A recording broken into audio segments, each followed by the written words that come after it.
What's going on, everybody? Welcome back to the DFS OGs podcast presented by FanDuel, talking everything in Week 8. I am your host, Beer, as always, joined by my boys, Notorious and Head Chopper, Noto. We're glad to have Noto here. I mean, it's a Wednesday night in the NBA. This guy's got to write like 58,000 words, Chop, and we're just sitting here chopping it up. Well, this guy's working hard behind the scenes, carves out time for us to come in and talk football for an hour. No, the hardest working man at RotoGrinders. How we doing, buddy? Yeah, doing good. It's definitely a grind. I wouldn't change it for the world, but yeah, some of these slates, man, they're rough. 10 gamer tonight, and we got a new feature in the grind app for NBA if you guys want to check that out. So staying busy, but it's good, and looking for a bounce back week after a pretty disappointing week. What was it, 7? Week 7, yeah. We're almost to the halfway point here. Week 8 already. So we always talk about it. Stuff goes flying by. Before you know it, you're in the double-digit weeks in the NFL. Thanksgiving's around the corner. But speaking of the grind down, make sure you guys are checking that out. If you do play NBA, a must-read every single day, along with RotoGrinders Premium. You got to have a great set of projections to play NBA, stay up to date with the injuries, the news. So make sure you guys are getting that advantage. A ton of great information. And just add it to the tool belt. You got to have it. And in my opinion, some of the best news, information, and projections right here at RotoGrinders. So, Chop, let's get over to you, buddy. I know you're stinging as well. We talked a little bit of pregame. I see you rocking the Strohs cap, but Atlanta comes in and steals game 1. So I can sense the stress in you, Chop. Baseball is tough. World Series is tough. We were talking about it. Every pitch is meaningful. It's a fun playoff sweat, but not when you come out on the wrong side of it. So a little bit of a jab here at you, Chop, down 0-1 to the Braves, but how are we doing besides that? Yeah, we're doing all right. It's like you said, it's like I root for the Astros, the Rockets, the Cowboys, and then my Houston Cougars. There is no sport that is as stressful in the playoffs as baseball. In basketball, you don't even have to tune in until the fourth quarter. None of that other stuff. A 7-point lead in the first quarter of basketball, who cares? Like it's going to change. And in football, you can make up a touchdown.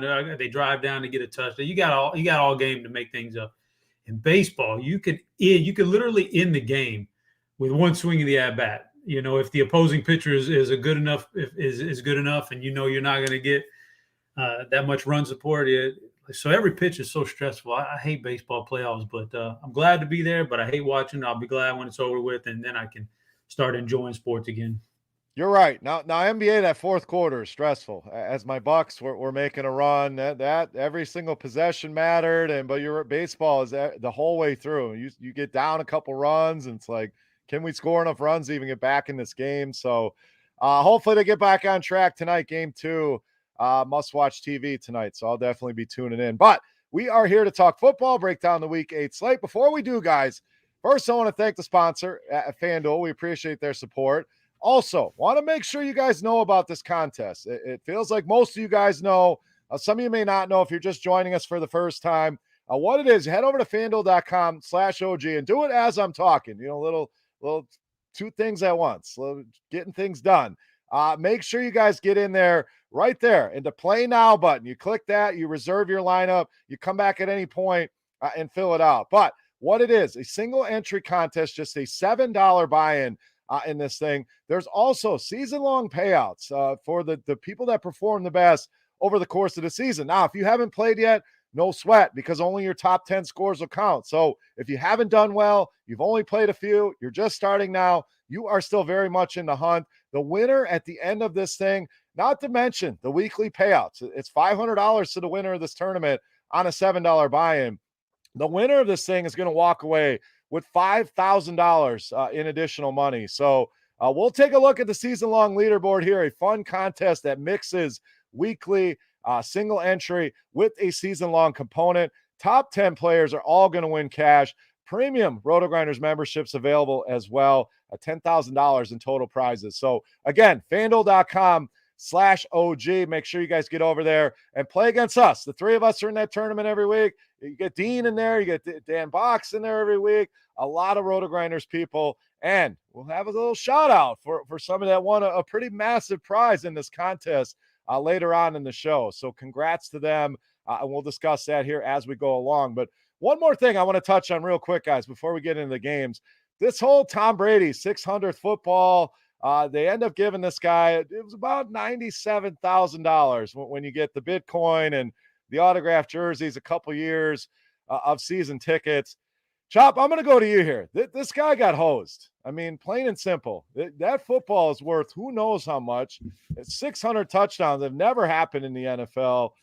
What is the value of this thing? And this guy just got I don't want this. He got screwed, man. I feel bad for this guy. But thoughts on that real quick before we dive into the games. Yeah, I don't know. I mean, if you're telling me it's worth more than 100K, then that's news to me. I would have no idea. I have no idea. He's broke so many records. It just feels like it's just another number, like 500, 600. There'll be a 700 maybe. I don't know. So if you're telling me it's worth a lot more than that, then maybe he should have held out for some more. But first of all, he lost all his leverage when he gave it back right away. You got to hold on to it until, like, you got to say, I want Tom Brady out here to ask for this ball. And then you hit him up. But I saw the whole thing. Yeah, but I don't know. I mean, I guess you also got to be a nice guy. Maybe karma will come back and get you in a good way if you're, it's not like he earned the football. Mike Evans kind of just picked him out randomly and gave it to him. So it's almost like you show up for the game and you got a free 97K worth of stuff because you weren't owed anything. You didn't have to fight for that ball or anything. Somebody just gave it to you on accident. So I don't feel too sorry for him. I mean, right place, right time. I mean, again, yeah, 97,000. Sure. To me, this thing's worth a lot more than that. I mean, you said just another number. If it's 400 touchdowns, yes. 600 has never happened. Is it going to happen again? Is anyone going to play 48 years like Tom Brady? Who knows? Maybe that number stands forever. So, yes, he made out, no doubt. But no thoughts on this. Maybe I'm crazy, but I think this thing's worth a lot more than what he got. Well, my head has been stuck in the ground, grinding so many sports. This is the first time I'm hearing about any of this. But, hey, 97K for me to go to a football game, yeah, I'll take that. It's probably worth a lot more than that, 100%. But, I mean, like Chop said, it's not like he was owed anything. So, yeah, I'm in Chop's camp here. Hey, free money's free money. You guys are letting them off too easy. I would have held out, man. They're paying up on that one. That's Mike Evans' fault. I was in the right place, right time. I make the catch. I'm holding out at least a little bit more. So, all right, let's dive into the games here for week 8. Not as many buys here this week. Thursday night football is looking ugly.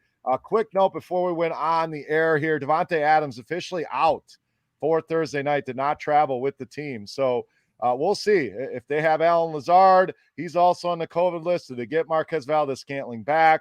That one could be ugly. Although Green Bay 6-0 in their last 6 without Davante Adams. So just something we wanted to note. On Thursday, we'll have you covered at RotoGrinders. And Chop's doing a great job with these showdown videos for all the island games. And we'll have you covered top to bottom with projections, articles, and, of course, that video. So just wanted to squeeze that in there. Chat, we want to hear from you as well. In fact, we already have people on my side here in this debate. Help get to 1K, said facts. I'm not giving the ball back.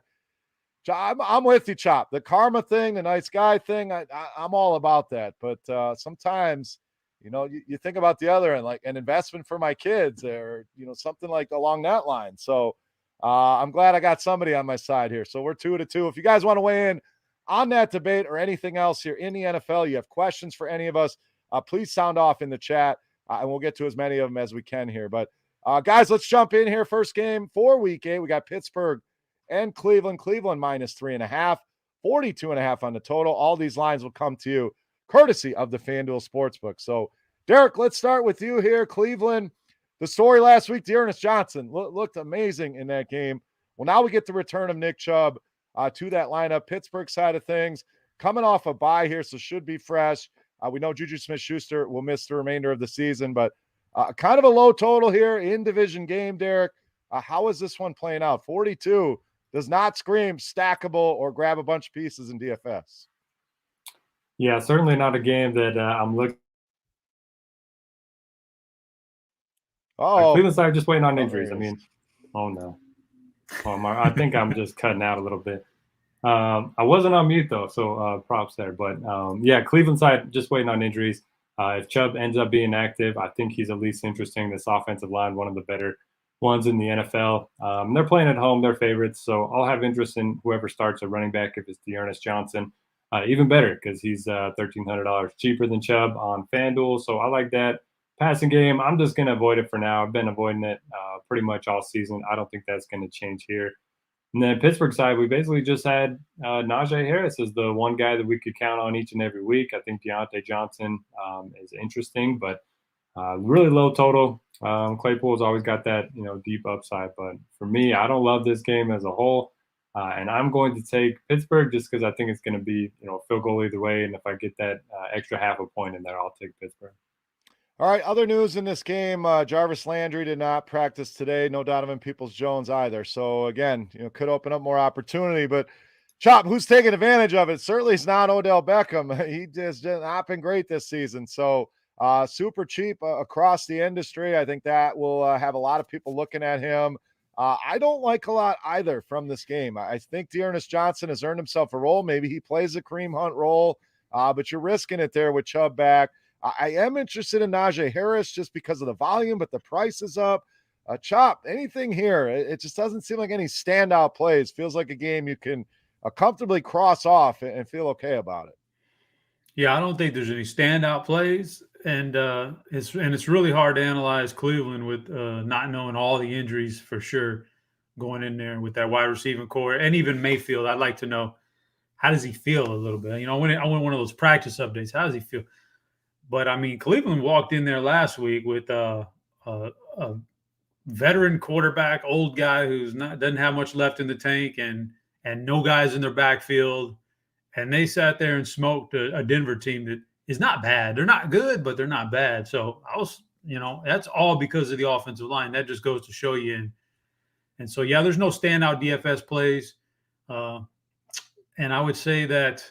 As far as what I would lean to right now, that's a really tough one, man, because I just get these images of Cleveland and how they smacked around Pittsburgh last year, and I can't get it out of my head. I wish they were healthier, and I wish I knew what was going on there.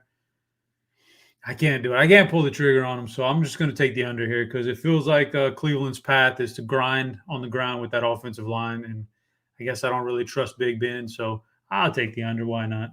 I am also on the under in this game. I think it'll be ugly. I mean, it's a very low number. Always ones you feel nervous about betting that under, but this one I just don't like a lot. It's in division. These teams know each other well. Neither of these offenses have looked great. So under for me as well. We'll update our bet as well. One of us had a pretty good week, but everybody was 500 or higher last week. So gave out a bunch of winners. So we'll update that towards the middle of the show. Next game for us. A little bit better here. Carolina and Atlanta. Chop Atlanta -3 here at home. Total at 46. So we saw Carolina struggle once again. Sam Darnold looked awful in that game in his return to New York. Yes, it was against the Giants, but clearly we're seeing ghosts again in that game. Robbie Anderson continues to get double-digit targets and do nothing with them. Atlanta side, offense starting to look a lot better. Getting Kyle Pitts involved. Ridley continues to get a bunch of targets. Cordero Patterson looks like he's kind of taking control of that backfield. So, Chop, this one a little bit more enticing here than that first game with this nice 46-point total here.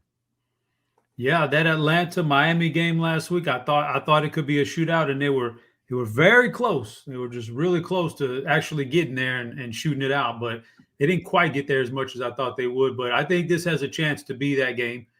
So the Atlanta side, I think, is good. I don't know how Cordell Patterson is doing this. I don't know, but he is doing it. So you got to keep him in your player pool. Matt Ryan and Calvin Ridley and Kyle Pitts is coming on. They're all in play. I actually think there's a good chance here for a Calvin Ridley breakout game. So I'm on that guy. And then on the Carolina side, man, everybody's going to shy away from Sam Darnold, and I don't blame them. With what's circulating out there. This is the kind of guy I gravitate to in GPPs coming off of a week like that where he got benched, nobody wants to play him. And yeah, they've already said they're going to start him. So I got a feeling he's going to bounce back in a strong way. I like Darnold. I like his wide receiving targets. I like DJ Moore the most because, like you said, Robbie Anderson, I don't get it. He's getting opportunities, just not doing nothing with them. Eventually he'll be all right. Chuba Hubbard hasn't been good since his second year at Oklahoma State. I don't know what happened to him. Somewhere along that last year, he just got He just hit a wall, and he hasn't regained it. But it's a good enough matchup for him. But I'm really on Darnold and Moore here. I think this game has the chance to be the shootout, so I'm going to take the over in this game. I'm with you on Darnold. I mean, you can't be as productive as he was in the first couple weeks and then say this guy's garbage. He has it in his range of outcomes to do well. So I love going back to him here. And the big plays I like here, I'm with you, Chop. DJ Moore, and I really like Calvin Ridley on the other side. But Atlanta giving up 2.5 passing touchdowns per week, third most fantasy points per week to the quarterback position. So I think Darnold knows my job. I got PJ Walker sneaking up behind me. So I do think he bounces back. So it feels like a nice little stack, Derek. Darnold, DJ Moore, run it back with a Ridley or run it back with a Kyle Pitts to knock that tight end position out. But this one's certainly a lot more enticing than that first game. Yeah, for sure. And it's funny how quickly, we turn on players. I mean, the first couple of weeks, Sam Darnold was scoring 30 fantasy points every game. We were itching to get him into our lineups, pair him up with DJ Moore. So it's a great matchup. Atlanta, one of the worst teams in the NFL against the pass. They also give up a ton of fantasy points to quarterbacks and wide receivers. So love that side of the ball. I don't mind pairing him up with Anderson too, but for the most part, I agree with you guys, Darnold and Moore. And then the Falcons side, yeah, you just take your pick. I mean, Patterson up to a 73% snap rate last week, which was his highest of the season. They're playing him both as a running back and a receiver. And he's getting the touches. He looks great out there. So, yeah, I mean, I'll go to him. I haven't played him yet this season, but this might be, the time where I finally get on him. Kyle Pitts just looked amazing last week. He was making some incredible catches. I think the rookie tight end thing's kind of past him at this point. He looks just like the superstar out there. So I don't mind going to him. And then, like you guys mentioned, Ridley's going to have a breakout game. It's only a matter of time. So I like a lot of pieces in this game. And as we often say, when that's the case, you take the over. I'm also on the over here, so we'll see if it goes to the parlay card. Chop, did you make a pick on this one? Yeah, I took the over, didn't I? Okay, somehow I missed that. So we're adding that to the card. Last week, we only had one bet on the card. That was the Tampa Bay Bucks minus 12.5. And we know how that turned out. So we'll add this one and we'll see if we can build a little parlay. I want to get this comment in the chat. UE2K, I don't know the exact pronunciation, but it says, why all the Patterson hate from the DFS community? He's a utility knife of a player. He's an awesome story. I love the guy. We're not hating on Cordero Patterson at all. I love to see it as well. It's just very rare to see a guy suddenly after all these years in the league produce like this. So, and then not only that, but now you're buying at a high price. And when he was cheap and people were using him, that was different. Now, do you want to buy in at a more expensive price? It's no different than buying in on Bitcoin or stocks or things like that. Sometimes you just miss the boat. And, I'm not afraid to admit I missed the boat on Cordero Patterson. It's a guy I like coming out of college, but never really lived up to it. So I definitely not hate, just kind of a shocking story. So next game, guys, we have Philadelphia and Detroit. Philly up to minus 3.5 here. A pretty high total here at 48. Derek, we'll stay with you. So the story here, Jalen Hurts continues to be productive in fantasy. I mean, this guy's basically given us a 21-point floor. We know he has 30-point upside, but there are whispers that he may eventually be benched here, this team not producing. So I think that will help us this week. I really like Jalen Hurts. In fact, he's probably my favorite quarterback on the board this week. Compare him up with Devontae Smith. Compare him up with a Goddard. We know Miles Sanders going to miss this game. It was basically a split there with Kenneth Gainwell and Boston Scott. So a lot to parse through on the Philly side. Detroit side for me is easy. DeAndre Swift just continues to be productive here. No matter if they're in the game, out of the game, it does not matter. So I really love the Philly stacks running back with DeAndre Swift here. Derek, thoughts in this one? I think this one has shootout potential here in Philly and Detroit. Yeah, I love this game as a whole. Like you mentioned, Jalen Hurts, 20-plus fantasy points every single week that he's played a full game in the NFL. So even though the Eagles aren't winning, you just play Hurts every week. You don't think about it. You don't have to pair him up with anybody, but I really like Dallas Goedert. He's still pretty cheap across the industry. Obviously, Hurts is now in Arizona. Devontae Smith, I mean, he's like the king of unrealized air yards this season. So I think that could definitely come into play against the Lions, especially with the fast track in Detroit. Probably won't mess around with the running backs. I mean, Gainwell's fine. We've seen him with some pretty nice runs and some pretty nice catches so far this season. But I have more interest in the passing attack. And like you mentioned, you bring it back with DeAndre Swift. Philly was known for their front seven the last couple seasons, but they're 29th in DVOA against the run. They've allowed the third most fantasy points to running backs this season. So, yeah, give me all the DeAndre Swift, and maybe you do a double tight end lineup with Goddard and Hawkinson. That'll be contrarian. Yeah, I don't hate that. Hawkinson's kind of been a disappointment, no doubt, but I agree with you on Dallas. Goddard, Smith. I love that double stack with Hurts, Smith, and Goddard. Definitely one I'll be using a lot. We had a shout out from Shlomo in the chat. Been a regular with us, so appreciate him checking in here. Ewy back with a question. Will Hurts and Swift both do well if their teams aren't way behind here? So that's a good question. Swift has done well in almost any game you can envision. I mean, they got off to a hot start against the Rams. He does well. They're playing from behind. He's going to catch a ton of passes. And Hurts, you're right. If he could put the full game together rather than just putting a Superman cape on in the second half, who knows what the ceiling outcome could be. So Chop, that's why I'm a big fan of Hurts this week. I think he knows he's got to get it going here. He's got to put a full game together. And what a better matchup than the Lions to really get that going. Yeah, it's a good game. Hurts is the one guy that when I go to do the lineup HQ, I don't necessarily set anybody to pair with him. I'm fine with running him out there by himself, and even in the big GPPs, he's just got so many ways to get there. So I'm cool with that. I really can't. If you're gonna put him with somebody, Devontae as a wide receiver is the guy. I don't know that I can trust Rager even in a shootout, or Quiz Watkins in a shootout. Don't know if I could trust these running backs. I just don't know what they're going to do with them. So the rest of these guys are a little bit shaky, man, besides Hurts and Devontae and even Dallas Goedert is on shaky ground right now. It's not like he's tearing it up even without Zach Ertz. So, Jalen Hurts just may not like to throw to him. Who knows? Who knows what that's like? I don't know, but it's not working right now. So that's tough. This game's got a lot of potential on the other side. DeAndre Swift is the guy, but I can't take a shot with Khalif Raymond or Amon-Ra St. Brown. They're just wide receivers are a mess over there. Jared Goff is pretty terrible.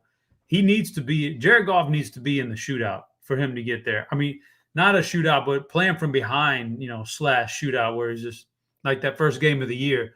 Otherwise, he's kind of garbage too. So for as good of a game script as it is here, I'm kind of just on Swift, Hawkinson, Devontae, and Hurts, and that's where I'm lying with that one. So, what's the spread on this one? I need to update the spread in total here. We got Philadelphia -3.5. The total is at 48.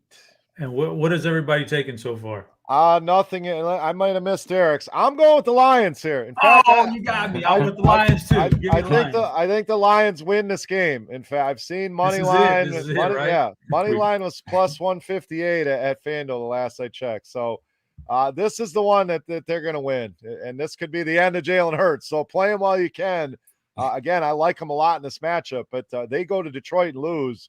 You may see a quarterback change coming. So, Chop, you're with me on Detroit? I'm in there. I do like Detroit. All right, Derek.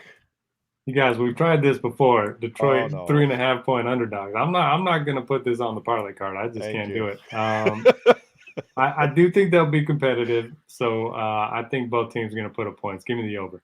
All right, I'm glad you did that. As much as I like him here, I don't want him on the parlay card for some reason. Like I said, they burned us there before in the same spot. I think that was the Cincinnati game. We know how that ended. So let's move on to our next game. Another huge spread here with the Rams. We got the Rams coming to Houston -14.5 here on the road, Derek. So Chop. We'll stay with Chop here. Houston boy here. I know Dallas is his team. Chop, we got to know why you abandoned the Texans.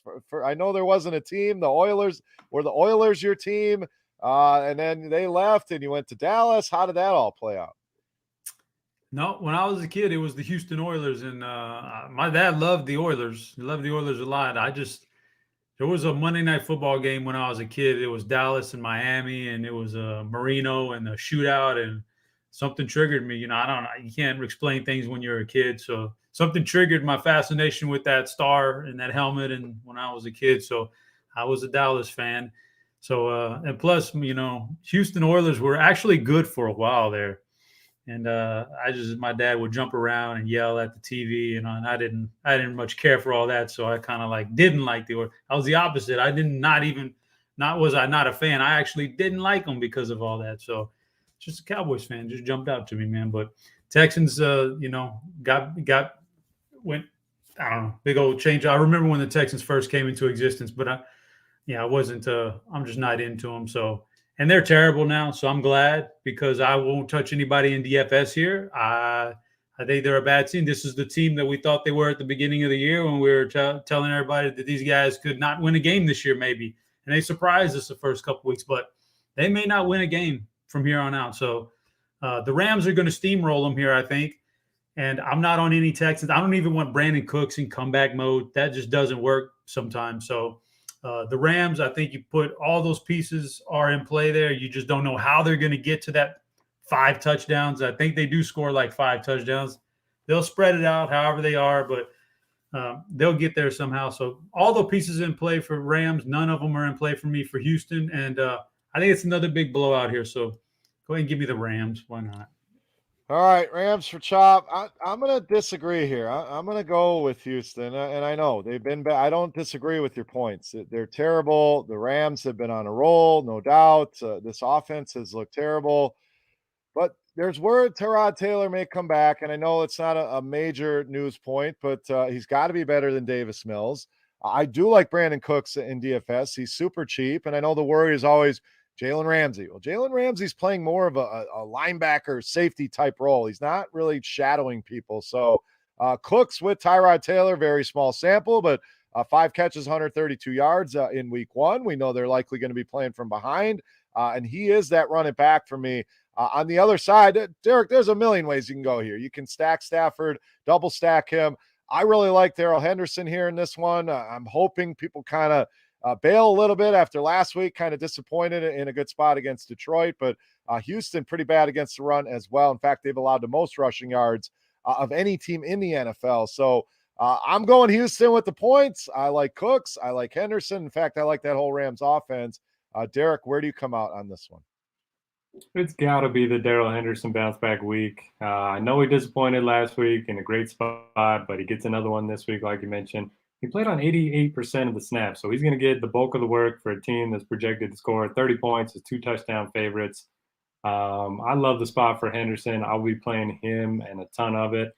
Don't mind going to Kupp or Woods as one-offs. I don't think Stafford's going to have a big enough game to where you're going to need him in tournaments. I just don't see it unless Houston's able to put up a bunch of points. And I'm kind of agreeing with Chop on this one. I don't see much on the Houston side. I know, like you mentioned, Ramsey's playing a little bit of a different role, but I could see them shadowing Cooks with Ramsey in this one. He's really their only offensive weapon at this point. So, yeah, I'll be fading the Texans. And I will take – oh, this is ugly. Here, did you give a pick yet? Yeah, I'm going Houston plus 14.5. Chops on the Rams. Oh, yeah, you threw in the hook on me. I just thought it was 14. Oh, 14. I'll give you, yeah, the 14. Yeah, I got. If I'm taking Houston, I need that hook. Yeah, 14.5. Okay. All right, give me the hook. Give me Houston.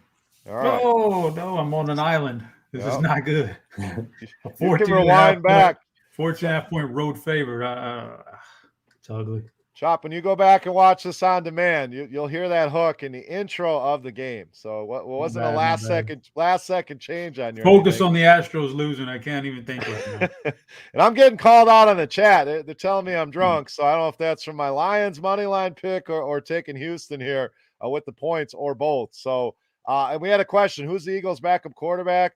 The stash, baby. Derek knows him well. Gardner Minshew, just waiting now that Joe Flacco was traded to the Jets. So some whispers for Minshew to get in there. Derek, I don't know what they're thinking, but Jalen Hurts clearly better than Minshew, but who knows?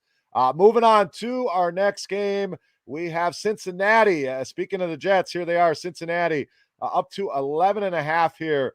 Road favorites total just 42.5. And we know the news with the Jets, Zach Wilson going to miss this week. So who is I forget the damn dude's name, Mike White or something, Chop? Like, give us something. I watch a lot of football, not as much college as you do, Chop, but who in the hell is Mike White? Well, that's a good question. Let me Google him. So Chop doesn't even know. I mean, that's like, okay, well, some character named Mike White is the starting quarterback here for the Jets. So very low team total here. Obviously, Derek, we'll stay with you here. Cincinnati's defense becomes a play. Mixon, Burrow, Chase is lighting the world on fire right now. So who can we not play on Cincinnati? Is there anything on the Jets here to go to? Well, as for Mike White, looks like he's an undrafted out of Western Kentucky back in 2018. Well, no wonder we don't know who the hell he is.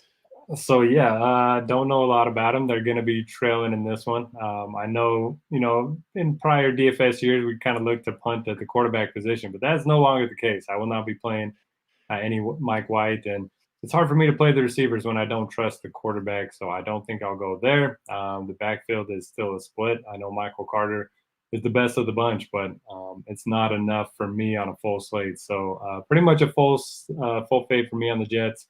I think the Bengals defense is certainly interesting. And then Joe Burrow's looked awesome. He's been aggressive. He's got Jamar Chase just, out there looking like he's going to break records every week. Nobody can bring him down. It's hard not to go to Chase right now. Even though he's, the most expensive of the three receivers, he has been the best. So I like that. I'm always fine with some Joe Mixon, but P. Ryan's looked good too. So maybe he's earned himself a bigger role moving forward. Overall, low total. Don't feel great about stacking the game or anything like that. But give me the Jets to cover the 11-point spread just because low scoring game. I think they might be able to keep it within a couple scores.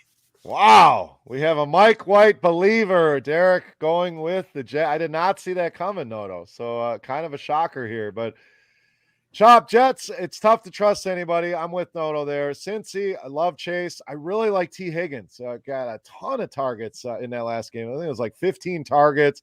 Hasn't had the monster games that Chase has had, but I think it's only a matter of time before he has that. The price between these two guys is really starting to separate. So I really like T. Higgins here. I worry a little bit about Mixon. Derek, you mentioned P. Ryan working in. He's not getting a ton of work in the receiving game. So I think it's mostly the receivers here for me, Chop, but I think T. Higgins, one of the better value plays this week. Yeah, I'm going to echo the no New York Jets for me this week. I'm out on that, and mainly because Cincinnati's really good, and the reason why they've got such a good record is, their offense is fine. Their defense has been surprisingly awesome, to be honest with you. So I don't want any piece of the Jets. On the flip side, I'm sure Cincy's going to score some points. How are they going to get there? It could be, they've done a lot of Jamar Chase so far, but these have been some pretty big games. This isn't necessarily one. I think they're not circling this one on their calendar. So this may be one of those T. Higgins games or a Tyler Boyd game. Get some of the other guys besides Jamar involved and keep them happy and things like that. So, I'm okay with going with those secondary wide receivers. Watching the game last week for the Jets, they gave up a lot on the ground. Like, it was pretty easy to run on them last week. So I'm thinking maybe this may be like a Joe Mixon kind of a breakout here where he busts off a couple long ones, because that could have been a much bigger game last week on the ground for New England and Damian Harris. He already had a big game, but he could have gone for 200 yards almost if they would just feed him. There was a lot of weirdness going on with New England, but I'm on Cincy here as far as the DFS. No New York Jets. But I can't go back to another double-digit road favorite. So I just got to go with the under here.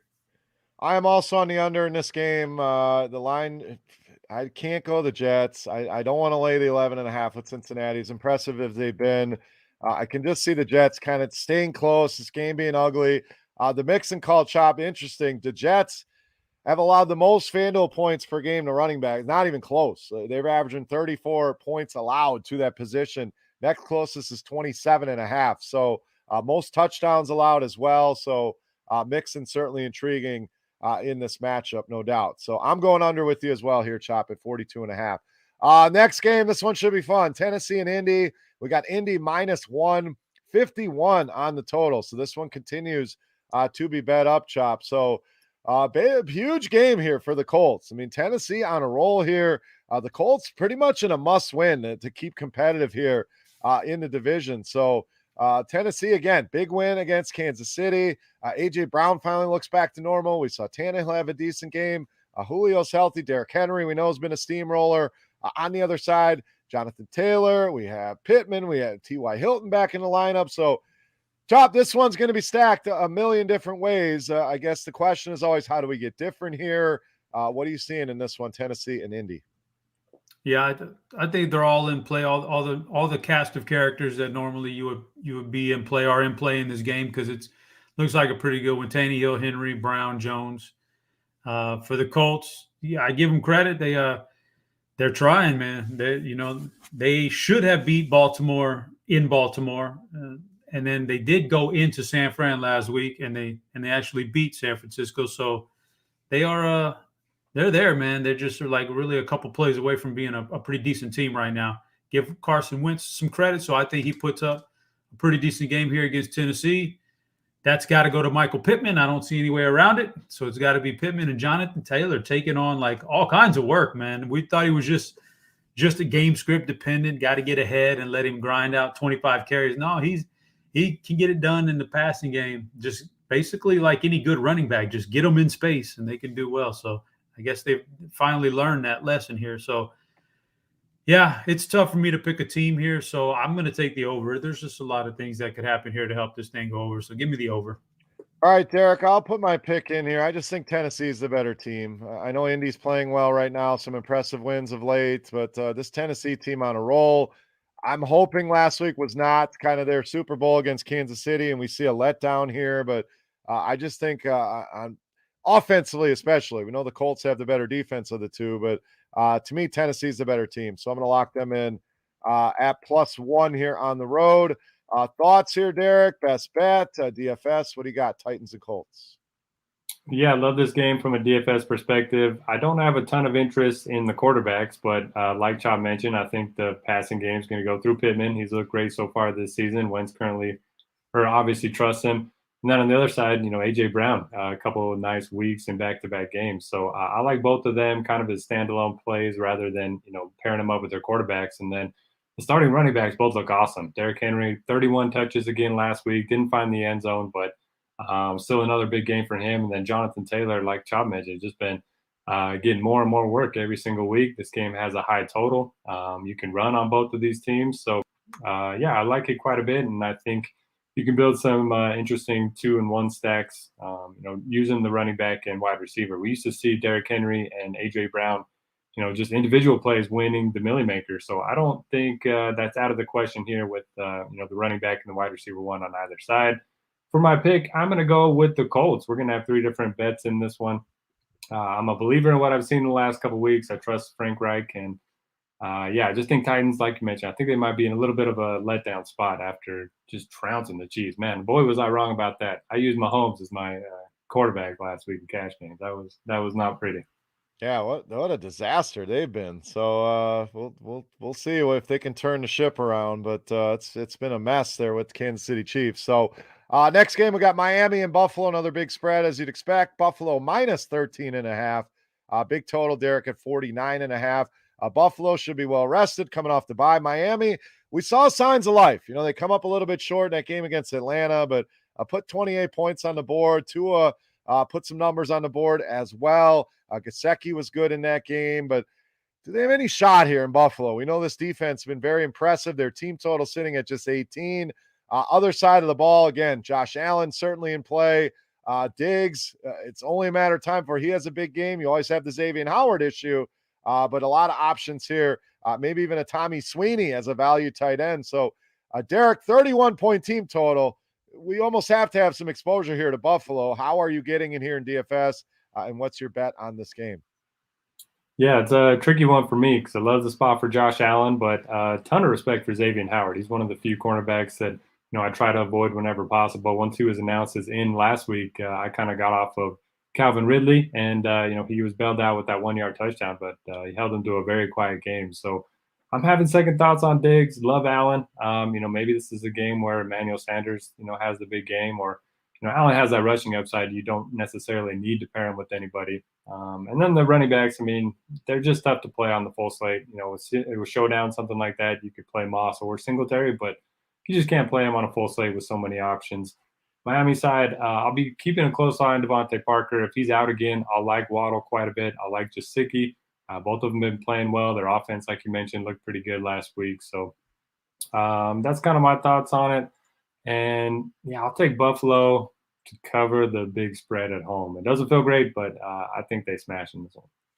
All right, Chop, let's get over to you. Same questions. Buffalo, are you concerned with Xavier Howard? Were you encouraged by Miami last week? Did they have any shot? Anyone you want to use in this game in a tough spot here in Buffalo? Yeah, I think I could use some of the Dolphins. They're in must win territory now from here on out. So I think we see their best effort. And Tua came back last week and looked okay, and I think he'll look okay. And again, and Jalen Waddle will be the preferred target. Mike Gesicki's fine. So yeah, I'm okay. We'll see what they do with the other receiver. If Devontae Parker comes back or not. The more weapons, the better for Tua. I'd avoid the running game here, but I think Tua, even if it's in catch-up mode, I mean, get down 3 touchdowns in the second half, and you got to just start going 2-minute drill the whole game. You can get there. So I like the passing game for Miami, regardless. For Buffalo, they can get it done anyway. That's what's scary for DFS is they may take Diggs away, but guess what? This guy has no problems going to Sanders, Beasley, a tight end, Tommy Sweeney. Who knew about Tommy Sweeney before he blew up the showdown slate a couple weeks ago? So, and then when all that fails, they can run it with Zach Moss, which they've shown a tendency to do lately. So it's a tough offense to pinpoint for Buffalo. That makes it scary for DFS. Makes it great for real life, but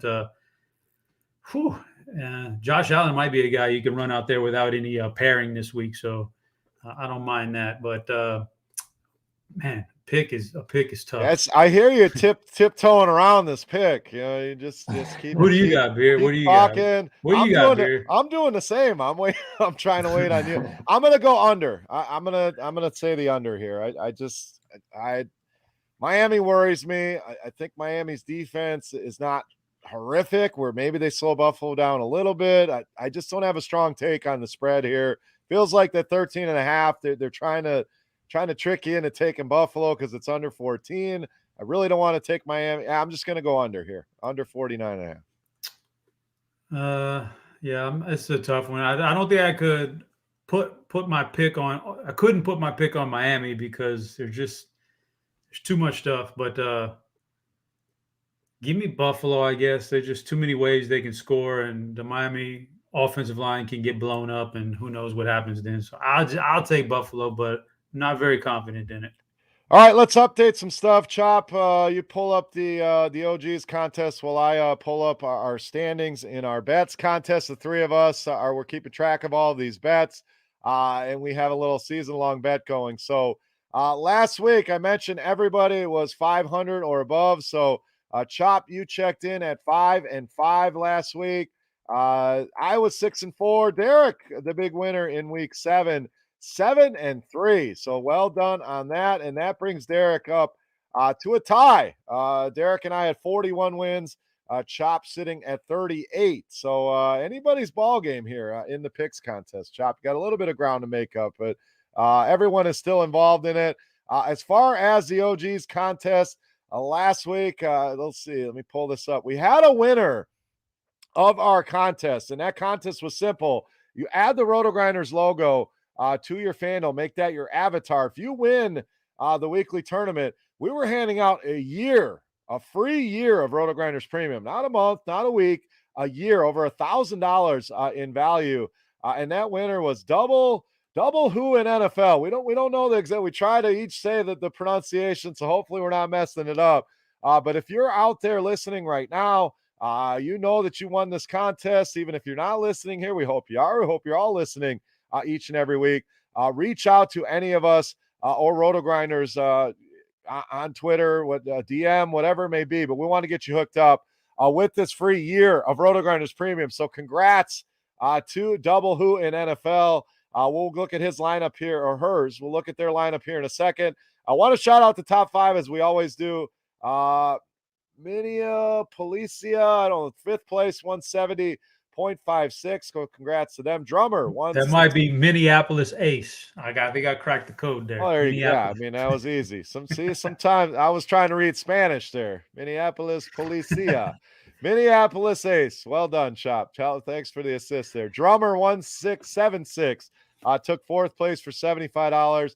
Double _ JS took 3rd for $125. AS Plunda 7, $250 in winnings, 175.84. And again, double who in NFL, 176.56. $500 in winnings, plus that $1,000 or more in RotoGrinders premium for the year. But had the double stack, Stafford, Kupp, and Woods. Had DeAndre Swift and Damian Harris in that lineup. 2 touchdowns for Damian Harris. Big game from Chris Godwin and the Tampa Bay defense as well. And survived. Down games from Jacoby Myers, just 5 for 44. Tyler Higbee, just 5 for 46. So, guys, it shows you. You don't have to have a perfect lineup every time out. You can have a few duds in there. The double stack has been a popular way to go this year, and the results have kind of speaking for themselves. So, again, congratulations. Reach out to any of us or the people at RotoGrinders will get you hooked up with that free year of RotoGrinders Premium.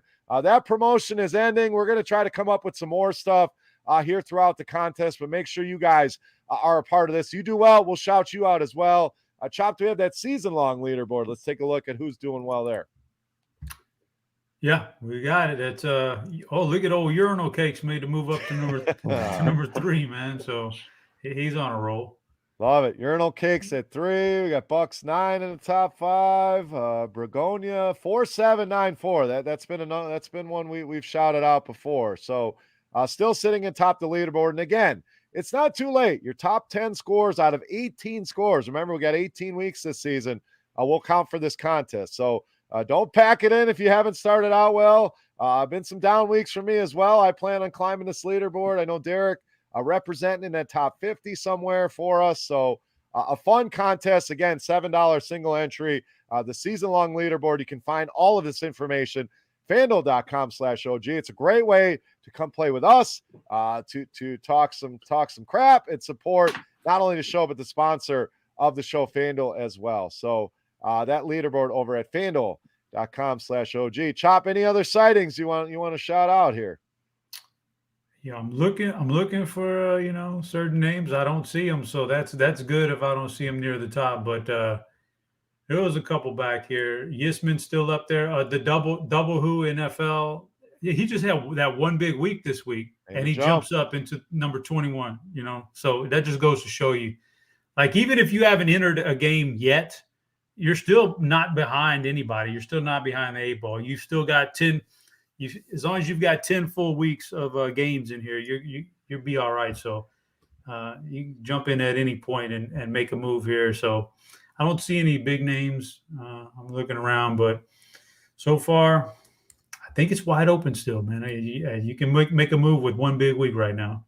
Absolutely. All it takes 1 week to jump up that board. So, share it with your friends, get some people involved. There's only 500 spots in this contest. So again, best way to thank the sponsor of the show. If you guys enjoy what we do each and every week, let's fill this thing up at FanDuel.com/OG. All right, let's move on. Let's get back to the games here for week 8, guys. We got San Francisco and Chicago. San Francisco -3.5. Total at 39.5 here, Chop. So kind of a disaster here in this game. It's obviously going to be tough to find some spots here. Elijah Mitchell's looked good, but not really involved in the passing game now that Hasty's back. Debo's been a bright spot for that offense. Chicago, it's really tough to get excited about anything. Khalil Herbert's looked good, but low total game here. So what do we do with these guys? Allen Robinson, get a ton of questions about him. Darnell Mooney, I'm pretty much hands off on this game. I'm having a hard time finding anything I really like here, Chop. Somebody from San Francisco is going to have a good game. I don't know if it's going to be Mitchell or Debo or Ayuk, but somebody will have a good game for them because they're going to put up some points here, a few touchdowns. And so, you could have one of those big breakout games from Samuel, which he's had a few of them this year, or Ayuk this could be his week. So I don't think San Francisco's off limits. There's a few of them that I still want to play. Chicago Bears for me are off limits. Allen Robinson, poor guy, man. Just a great wide receiver, just getting stuck. Just getting stuck year after year with bad quarterbacks. And this is the nut low for him. And it's crazy to think he's been with some Blake Bortles and some other guys, and this is the nut low. They cannot get him the ball. So I'm off on the Chicago Bears. There's a few Frisco guys I'm keeping in my player pool. Don't love them. Certainly wouldn't stack them or stack this game, but That's a rough loss for San Francisco last week. I think they're going to come back with a vengeance. So give me the 49ers here.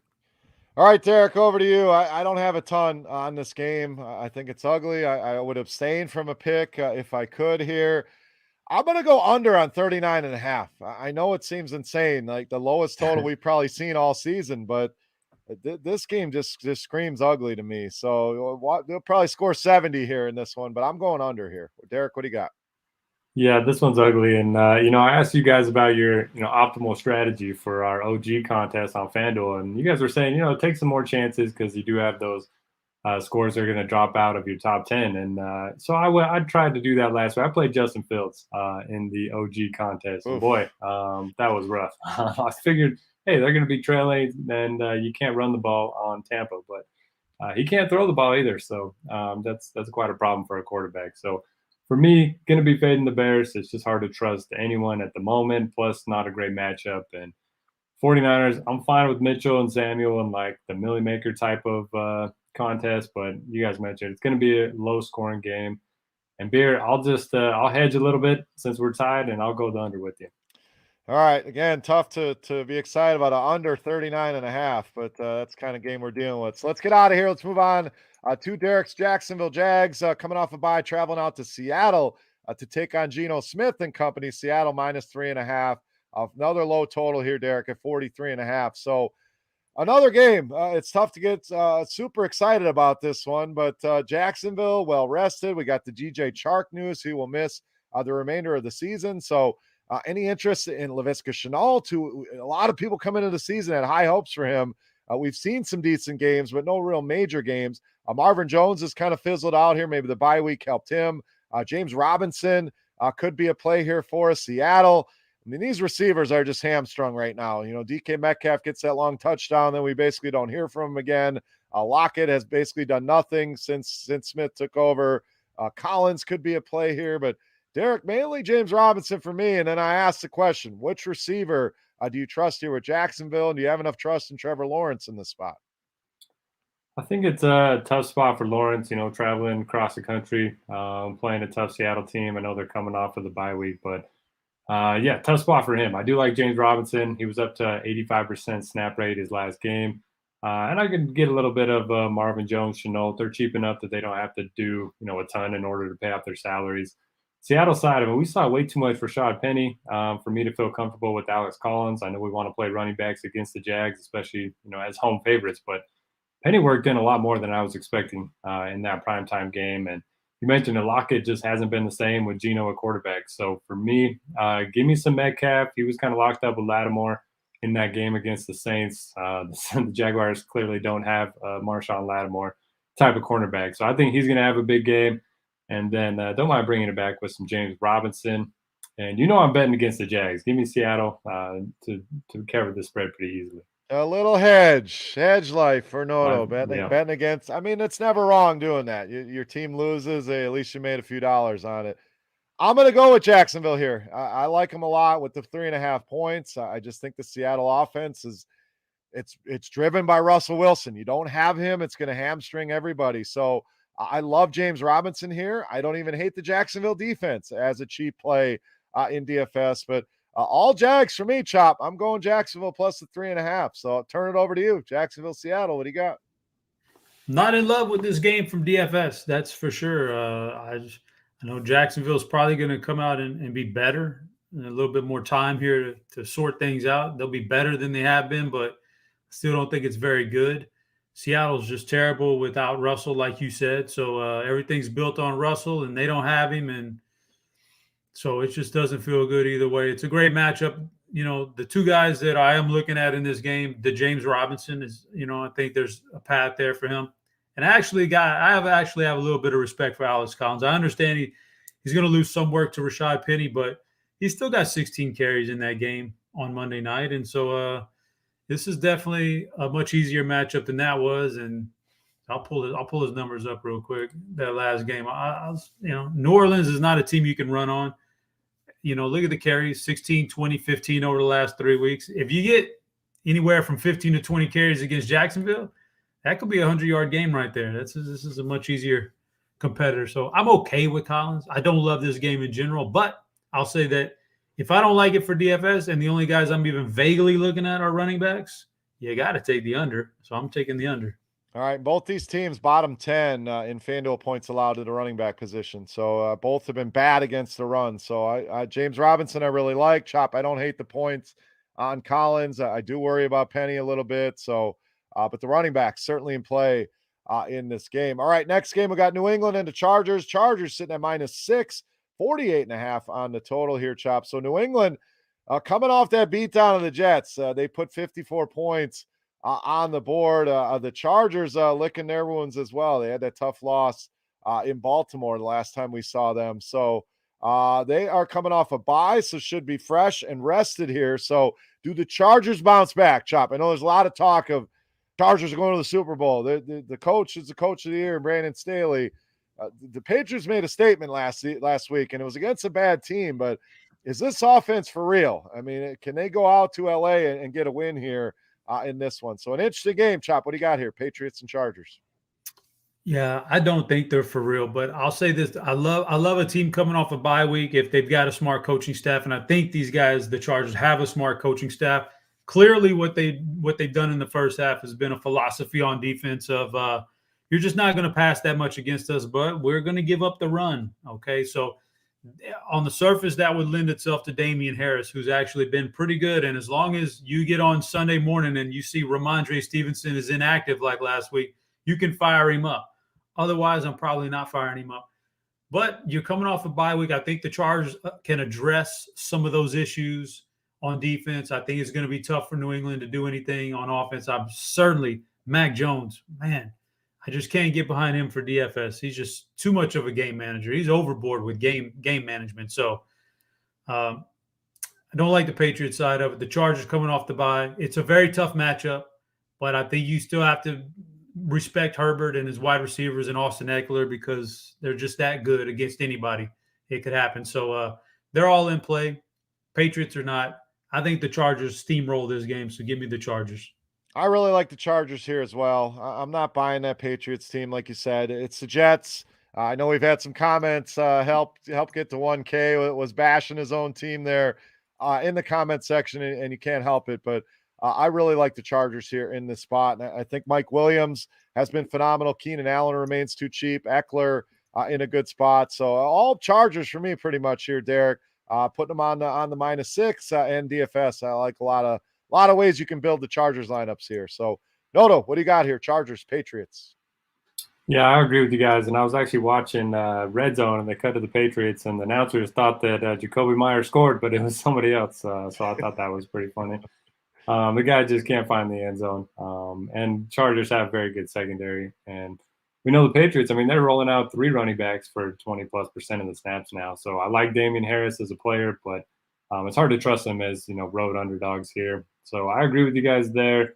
And then the Chargers side, yeah, you can go Herbert and target the passing game. You could even play Eckler with Herbert. Mike Williams in a great spot. I prefer him over Keenan Allen, but you got to think Allen's eventually going to have a pretty good game here. So in agreement, I think the Chargers roll, and yeah, give me Chargers. All right, adding it to the parlay card. Chop, I missed your pick from Seattle, Jacksonville somehow. That was the under.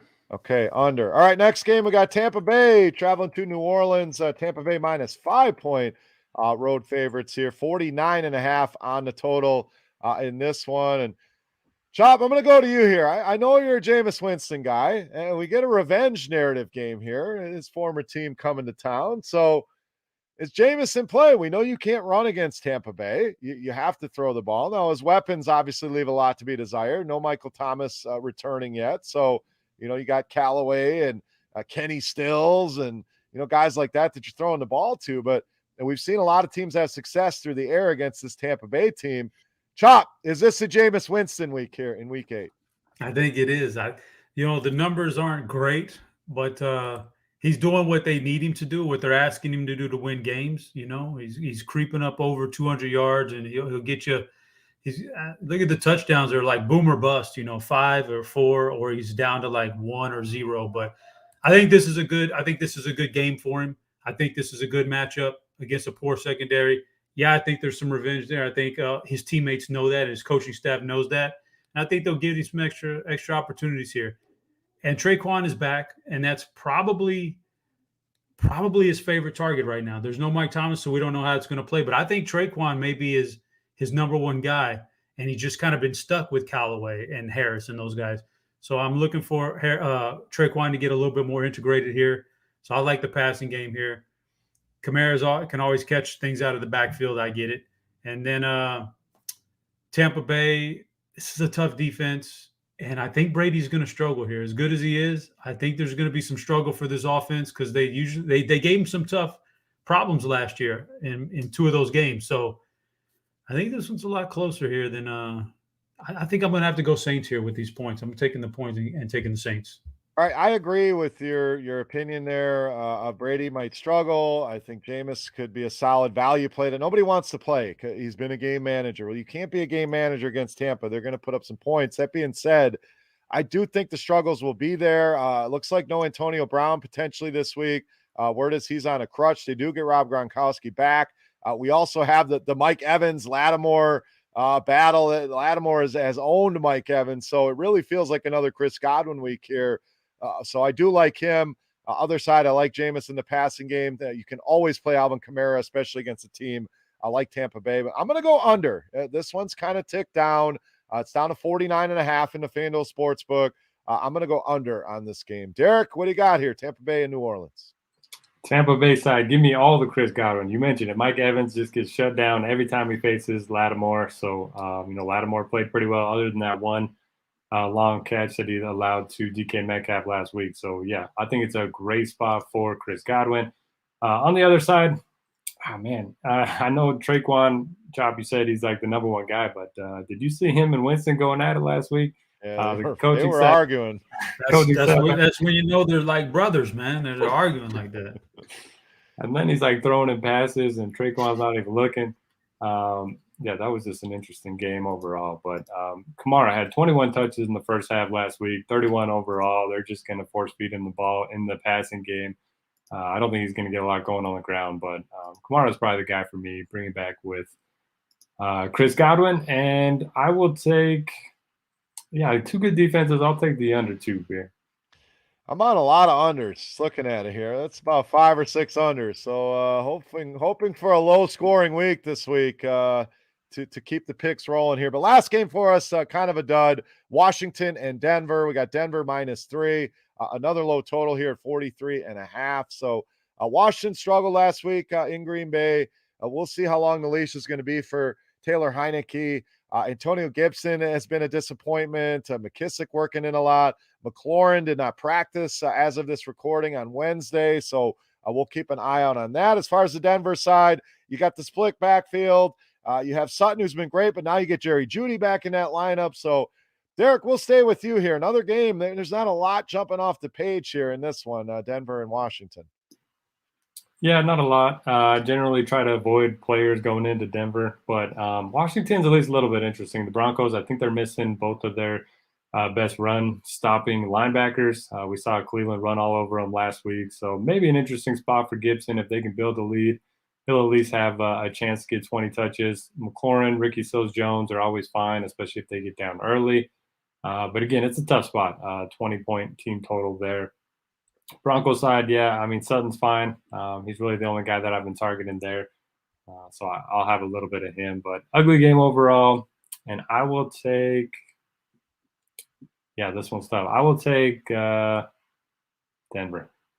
I am also going Denver. I just think they're the better team out of these two. Washington has looked good in spots, but that defense is bad. I'm intrigued with Jeudy as a play this week. I don't think a lot of people are going to feel comfortable pulling the trigger. And I would love to play Javonte Williams, Chop, but Melvin Gordon's just not going to go away. Yeah, that's one of the reasons why I don't like either one of the running backs or running back tandems in this game. I'm really not on this game either. I would one off Terry McLaurin on one side or one off Cortland Sutton on the other side. I actually have a lot of love for Cortland Sutton this week, even with Jerry Jeudy returning. So those are the 2 plays I like for DFS for this pick here. At some point, Washington has got to win a game and cover a spread. So I got to take Washington. I just think they're so fraudulent from that early season schedule that was really easy. Washington's got to come through here, I think. All right, that will wrap it up. Made it through all the games here with all of our favorite DFS plays, our favorite bets of the week. The parlay card ends as a 2-team parlay. So the last few weeks, we've only given one that we agreed on. So we agreed on over 46 in the Carolina-Atlanta game. We also, all three of us agreed on the Chargers -6. So we will continue to update you guys on our bets. Again, make sure you guys head over to FanDuel.com/OG. Come play against us. Let's fill this tournament this week. Only 500 spots. Go reserve a spot. Come back, fill it up. Tell your friends, tell your grandma, whoever it is. Let's fill this contest up. FanDuel.com/OG. I want to thank them again for sponsoring the show. Guys, final thoughts here for week 8. Chop, what do you got? Yeah, it's just another fun week. Looking forward to Sunday, because that means that maybe the World Series will be over with and I don't have to watch it anymore. So I'm really looking forward to getting this next week behind me and then, enjoying it. We are. Oh, we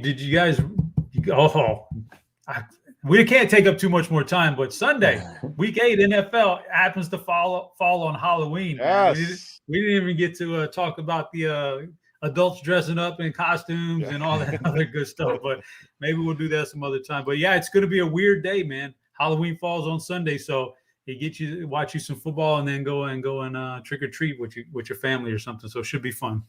We will recap what Chop wore on Halloween on next week's show. You're looking at it. Spoiler alert. Halloween You're guy. looking at it. Big Halloween guy, Chop. If you've been with us throughout the years, you know he loves Halloween. So, yeah, we'll talk some Halloween next week. It is Sunday.